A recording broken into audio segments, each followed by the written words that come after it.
I speak of femininity from now on. To be a woman is to learn to walk with your own legs. It is to choose who will touch your uterus without knowing who will be born from inside, if anyone will be born. The uterus is a nest and also waits or just imagines. The bottom gives the floor and the illusion of a stable place, but the constant rocking provides that it is not. The wind sometimes encourages, refreshes. When it cuts the skin, it becomes suffering no matter how boiling it is inside. My flag has no name, but it wants to be an ocean. I'm melting with this idea. They put a heavy load of stereotypes on the word femininity, even though it is a multicolored and vast in nature. Each being walks in it in a different way. Each being builds a dwelling with these letters, or just arrives suddenly. The empty space that the word femininity gives you opens a place for you to fill or dump. We grew up in a world of binary ideas, yet we still get lost, because there is a multinary system in the language. I would like to talk about everything I don't know about femininity. After all, how can I talk about femininity inhabiting another body? There are marks that stick together, others say goodbye. Time goes on polishing each experience without asking us if we are ready. Maybe one day we won't need to talk about it anymore, but it is still early. Space water, red blood stamping the days, renewal and loss. The word menstruation still sounds quietly, as do the words female orgasm. Fertility spreads through the body because generating is a human capacity, a drop in the mystery. Submissiveness does not hold us in chains. It freed us a long time ago. Iemanjá reminds us that femininity requires wisdom and strength. I started by writing femininity on a blank sheet of paper, walking in uncertainty. As much as femininity calls us, diving into it is a choice.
Writing my ancestry is writing peace. I go on a visit inside the world, writing trace with raw flesh on paper.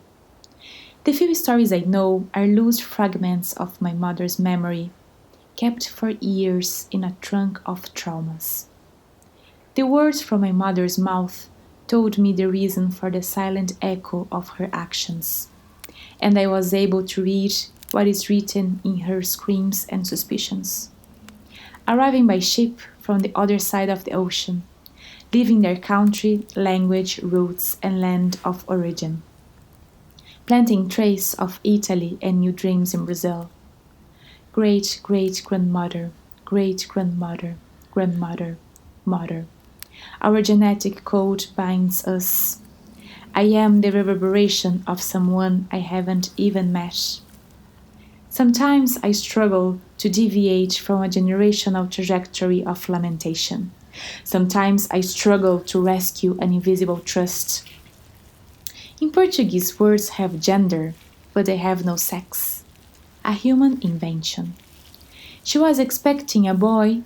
She thought it would be easier for a boy to defend himself against the risk of being a child. She grew up picking grapes, investigating clues to put together the puzzle of what was going on around her. She became Teddy to protect herself. She knew that her younger sister had her childhood torn up forever. Born by natural childbirth at home, cured with tea and rituals, she made me tea when I had a stomachache or pain in my soul. When she was a child, she used to play with straw dolls until she got money from her work in the fields to buy her first plastic doll. Walked in flip-flops or barefoot on the dry and wet ground. When she was coming home from school, she smelled the polenta that my grandmother prepared for lunch. My mother heard my grandmother's last breath. Today I listen to my grandmother through my mother, stepping on the ground, planting steps. Fruits of a lighter tomorrow, not perfect. Make peace with the land to bury the pains of women before me, not to hide, but to make that rest fertilizer for a life to come. Denying doesn't make it disappear. It doesn't make you forget. Generational memory integrated into the genetic code of our acts. There is no reason not to see, impossible to unsee. Mother, grandmother, great grandmother. I would love if our past was with more beauty and poetry, but it is also made up of cruel grammar. I'm not able to narrate your stories in detail, even my own story slips. There is no vocabulary for everything, even in Brazilian Portuguese. Grandmother, mother. Sometimes I want to dig an impossible fortress, and I dream that one day the world will be a safe place for our daughter, our son. A place created in us, unblocking love, passing it on to the next generations, embracing our subjectivity and bodies, freeing ideas from parasitic colonization. Mum, I learned that talking takes us further, writing too. I'm tired of flowering the real. There is no reason to decorate the pain. The truth comes back, finds the present again. I feel responsible for making a generational cut. For that, I use a pen, breaking the chain of veiled violence, cultivating desire in the womb, in the voice, and in the cells. Perhaps this is the reason for my life.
Nalik naman.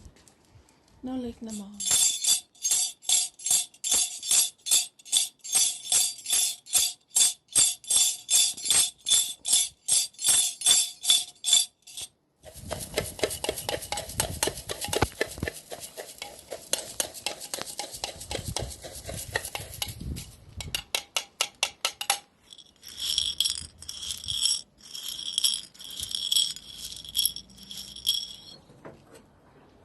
Kopante. Kopante. Nalik naman. Kopante.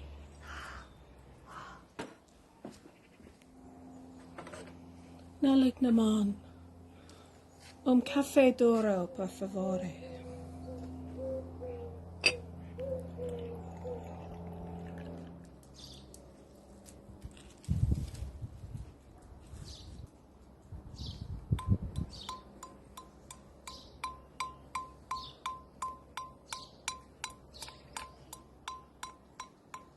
Nalik naman.